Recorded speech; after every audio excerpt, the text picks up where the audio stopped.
This is a WWL Louisiana special presentation.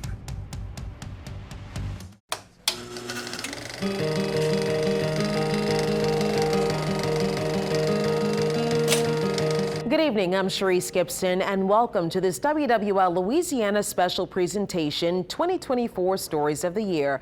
Over the next half hour, we'll be bringing you just some of the amazing work that our team has brought you over the past year, like when one woman turned to investigative reporter Mike Pearlstein when she was hit with a $36,000 bill by the Sewage and Water Board.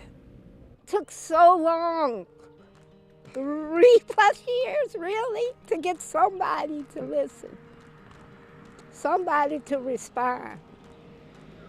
Wow. I listened to you. I know you did. Thank you, Mr. Mike. I appreciate you forever. Not only did WWL Louisiana listen to Adeline Godin's Sewage and Water Board headaches, but we enlisted Councilman Eugene Green and the agency itself.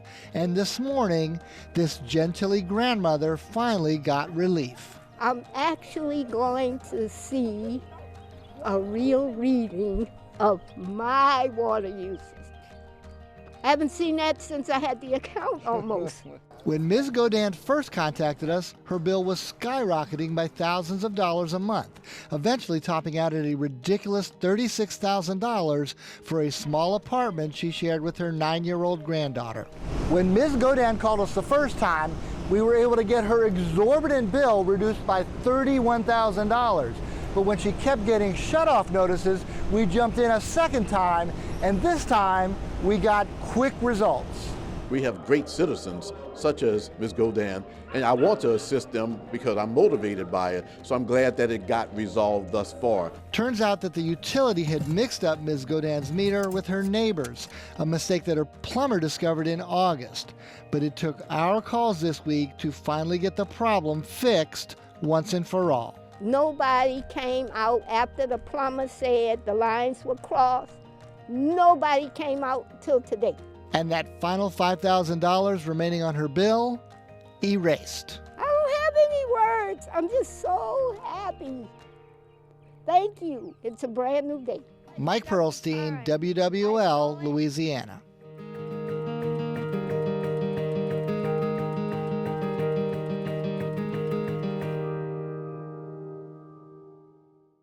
Everything you love about the WWL Louisiana Morning News is right here on WWL Plus. Breaking news, local weather, and your favorite news team, whenever you want. Watch only on WWL Plus, live, local, and always on. Everything you love about WWL Louisiana News at noon is right here on WWL Plus. Breaking news, local weather from your favorite news team, whenever you want. Watch only on WWL Plus, live, local, and always on. Everything you love about Great Day Louisiana is right here on WWL Plus. Food, music, and culture. Everything you love about Louisiana, whenever you want. Watch only on WWL Plus, live, local, and always on.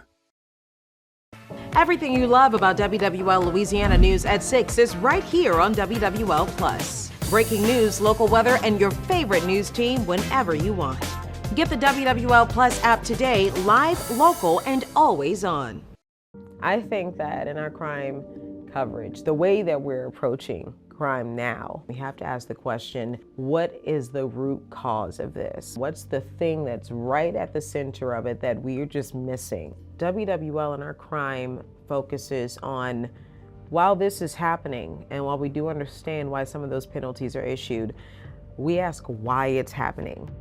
WWL Crime in Focus, only on WWL Louisiana.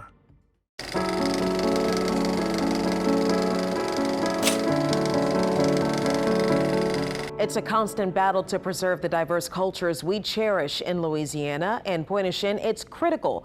Coastal erosion, hurricanes, and man-made decisions threaten that community, and that's why the indigenous tribe is working to pass down their culture to the next generation. Lily Cummings has the details in her Emmy Award-winning story.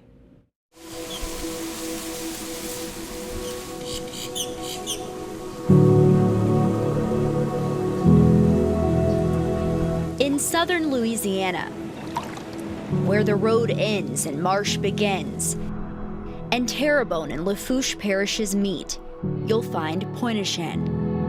you can basically live there and not need anything else.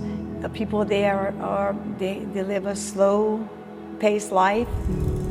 You go fishing, crabbing, get your own, and it's quiet, beautiful sunset, sunrise. It's almost tranquil, I guess.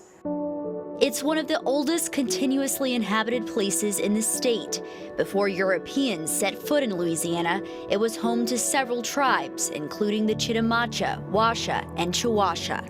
Now the descendants of those indigenous people make up the Pointe-au-Chien tribe, including Christine Verdun. Our tribe has been here for centuries. Verdun was raised in Pointe-au-Chien. Like I grew up, it's not gonna be again. Some of the land no longer exists. Pointe-au-Chien is part of the Terrebonne Basin, the fastest eroding wetland in the state. Verdun says levees preventing fresh water and sediment to flow naturally, and oil companies cutting into the land are to blame. It's kind of like a double-edged sword. We've lost a lot because of them, but they've given jobs to our people. Il neige pas. Il neige pas. On lève la main, on attend son tour. Shall we? 1, 2, 3. While Verdun can't slow down the land loss, she's fighting to preserve the tribe's future.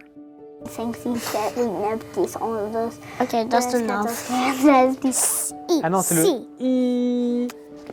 These students are part of the inaugural class at École Pointe-au-Chien, the state's first indigenous French immersion school.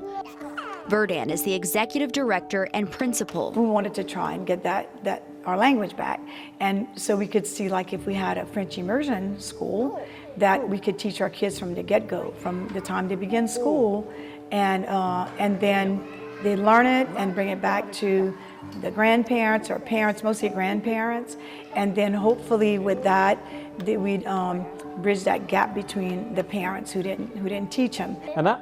Nounours. Nounours. Verdun says after several years and failed attempts, they saw an opportunity. Terrebonne Parish School District shut down Pointe-au-Chien Elementary in May of 2021. When things start leaving your community, you don't really have a community anymore. The tribe began taking steps to take over the school, but Mother Nature had other plans. Ida, it's different. We didn't have water, but we had the wind, and a lot of people lost their homes. If you go there, there's still a lot of people not living in their homes. People have fixed, but the homes are destroyed. The school suffered damages as well. It really it devastated our community. Local officials wrote it off, but the tribe saw promise. People determine where they're going to live because of their school district. Il faut signer le contrat. Will McGrew, now the school's board president, worked closely with the tribe and legislators to pass a law to create a state special school. It is a full public entity, but instead of being administered by the local school district, it's administered directly by the state, by an independent state board. In August, 9 kindergarten and first grade students started school. Verdun says 6 of them are tribal members. It's open to any child in Terrebonne and Lafourche. Because they're some of the highest percentage of French-speaking Louisianans are in Lafourche and Terrebonne. Donc ça fait chat. Et si je rajoute un T après? The school hired 2 teachers that speak fluent French, including one from France. It's very interesting to study this French, the Cajun French or French from Louisiana, because it's a little bit like the old French, the French for my grandparents. See, alligators a little different. See, they say they don't have ours. They say cocodrie, the Cajun, we say caïman. The Pointe-au-Chien tribe has a unique dialect of French. What we often say, like the 3 pillars of Louisiana French speaking are the Cajuns, the Creoles, and the indigenous tribes that speak French. And so it's important for us to find a balance between those. What did you think about the teachers here at school talking to you in French when you first started? I didn't know what they say. Now I can understand them. Verdan remembers when she attended the local Indian school. Indigenous students were finally allowed to integrate to Pointe-aux-Chenes Elementary in 1965, but Verdan says their native language wasn't allowed. That's where we were punished for speaking French. Now she's ushering French into the very place she was once punished. It's really good now to be in a school where we're speaking French and we're teaching kids a language that, you know, some of us were punished for speaking a long time ago. Nuage.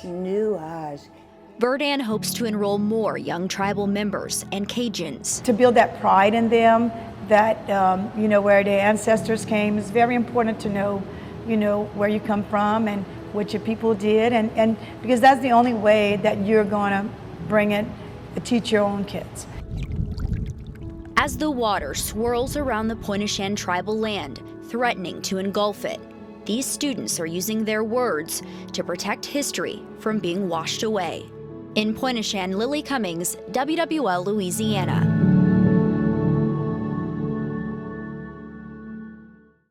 Everything you love about WWL Louisiana News at Noon is right here on WWL Plus. Breaking news, local weather from your favorite news team whenever you want.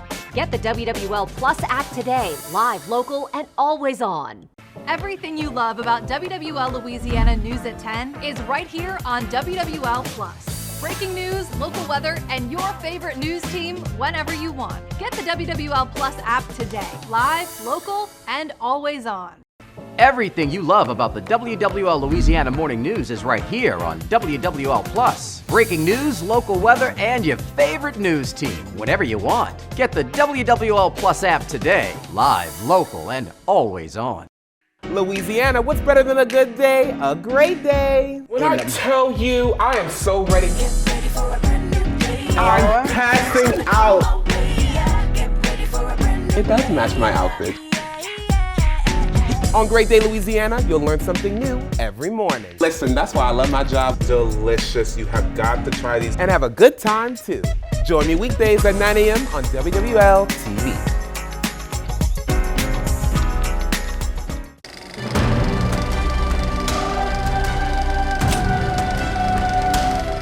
A story I am so proud of came after a man by the name of Marty Meyer penned a letter that went viral on social media after the murder of George Floyd. In that letter, he called Just One Voice. Marty had spoken publicly about racial injustice and asked how adding his voice to the conversation could help make a difference. We reached out to Marty and asked if he could share his thoughts as part of our The Talk series.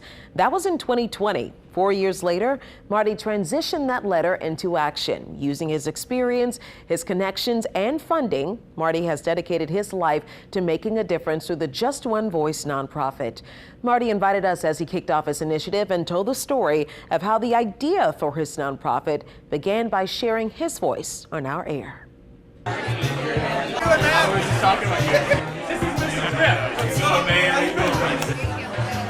Marty Meyer has always been good at connecting the dots, which is likely a required ability when you're the CEO of a commercial real estate company.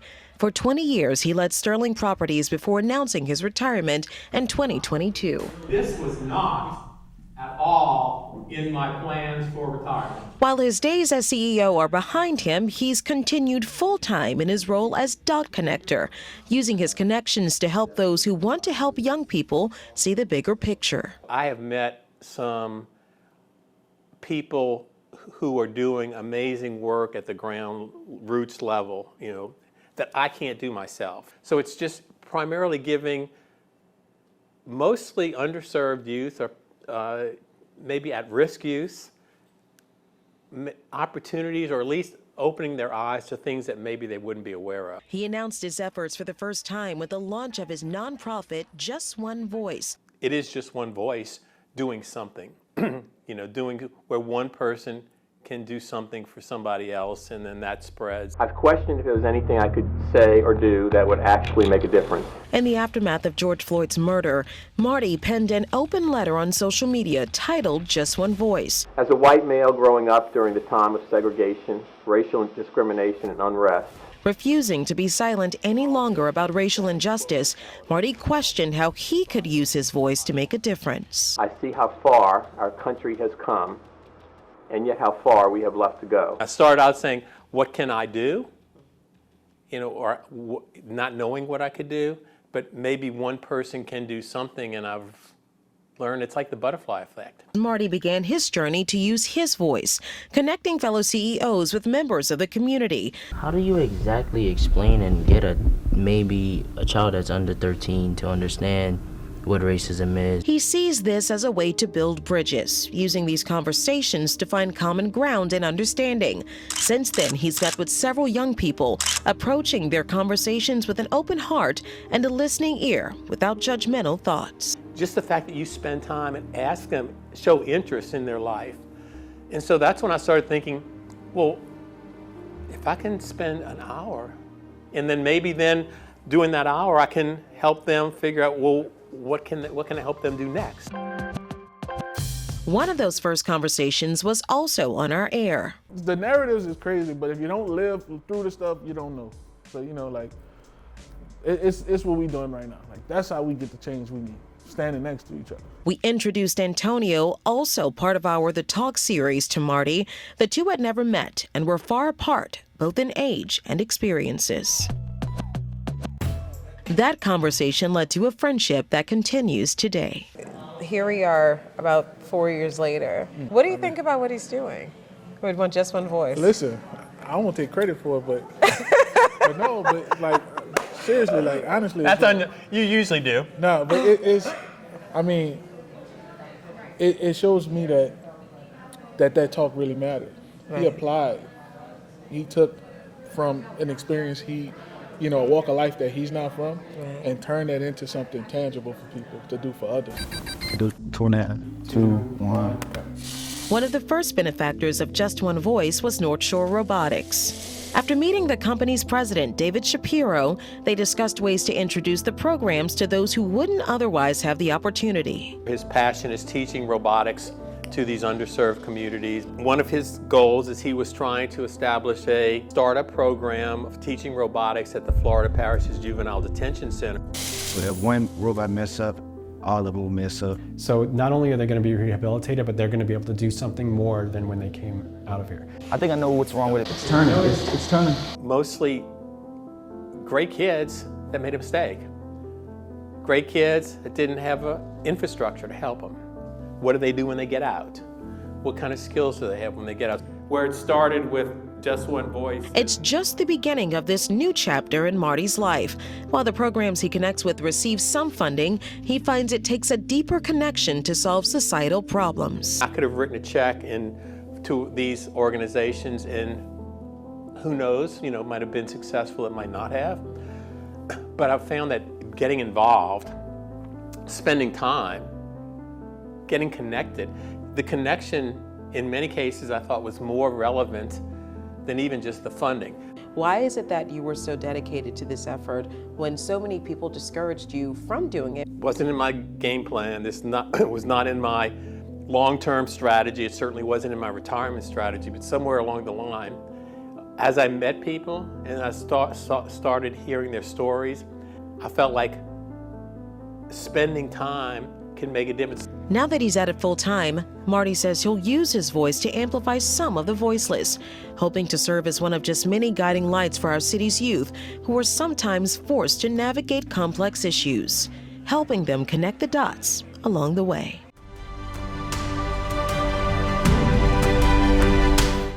Everything you love about the WWL Louisiana Morning News is right here on WWL Plus. Breaking news, local weather, and your favorite news team, whenever you want. Watch only on WWL Plus, live, local, and always on.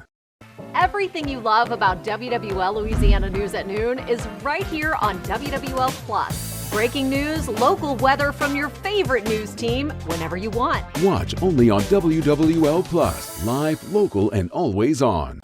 Everything you love about Great Day Louisiana is right here on WWL Plus. Food, music, and culture. Everything you love about Louisiana whenever you want. Watch only on WWL Plus, live, local, and always on.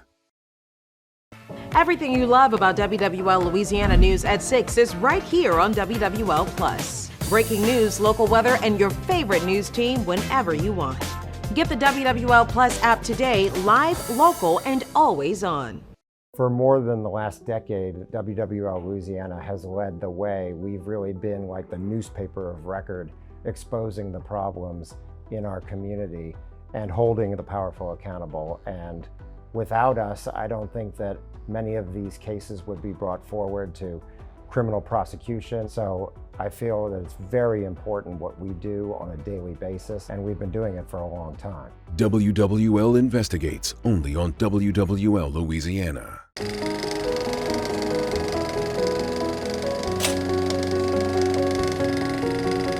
This year, we said goodbye to one of our own, Eric Paulson, a beloved colleague and the face of the Eyewitness Morning News for more than 4 decades. In October, Eric passed away after a courageous battle with cancer. Katie Moore has a look at his legendary career.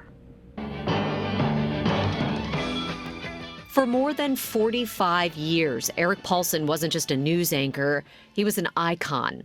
Eric will always be a part of the soul of WWL TV and the New Orleans community. From early mornings in the newsroom to the stories that touch the heart of the city, Eric brought warmth, curiosity, and passion to every broadcast.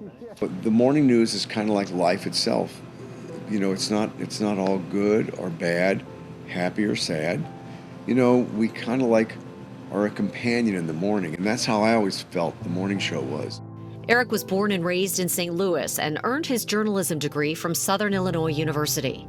I went to school to be a sound engineer because really, when I decided that maybe vet school was going to be too rough, I decided I wanted to be a sound engineer. And then one day my roommate came in and he said, you know, they're holding auditions for the radio station, you ought to try out. And I did. I got the job, and then they said they were holding auditions for the TV, and I tried out and I got it, and that's what I did. Wow. His journey with WWL TV began in 1977 when he joined the station and helped launch the Eyewitness Morning News. It didn't take long before he became the familiar face New Orleanians welcomed into their living rooms every morning. His charisma and chemistry with co-anchors like Andre Trevine and later Sally Ann Roberts turned the show into the highest-rated morning program in the country. And that's when Eric started shining, if you want to know the truth. But I didn't know that he was going to be as good as he was.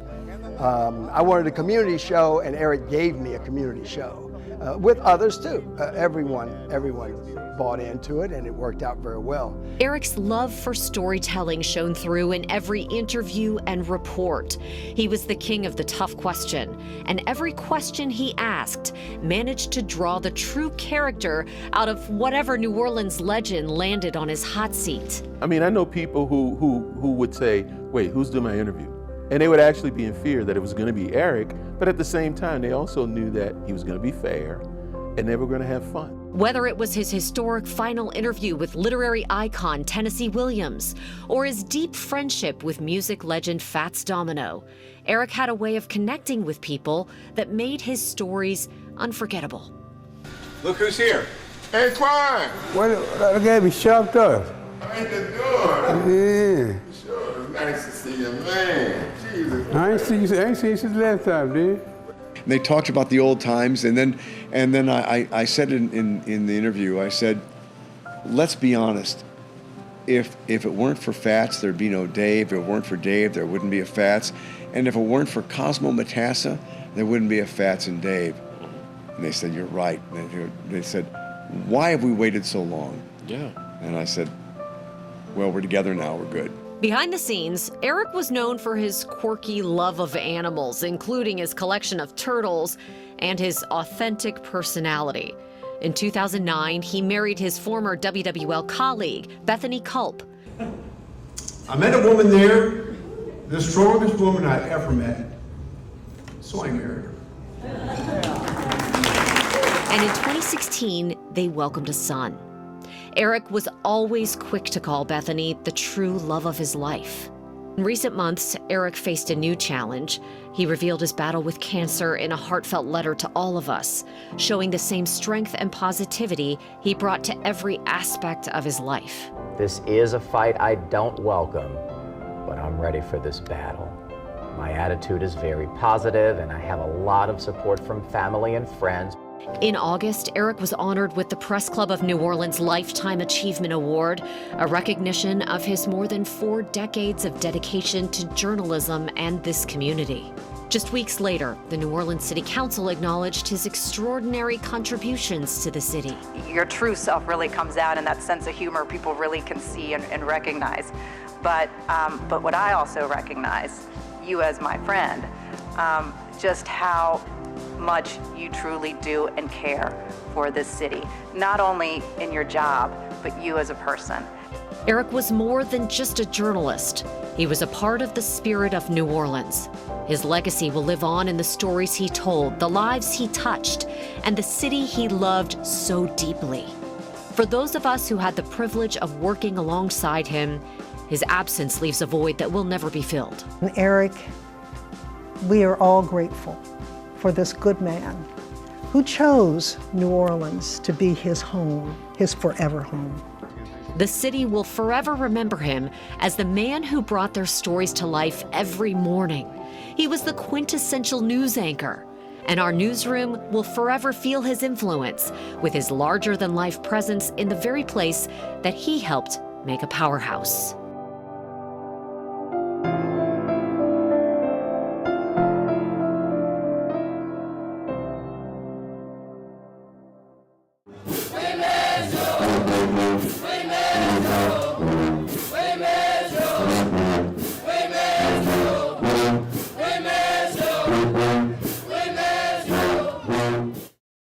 I think that in our crime coverage, the way that we're approaching crime now, we have to ask the question, what is the root cause of this? What's the thing that's right at the center of it that we're just missing? WWL in our crime focuses on, while this is happening, and while we do understand why some of those penalties are issued, we ask why it's happening.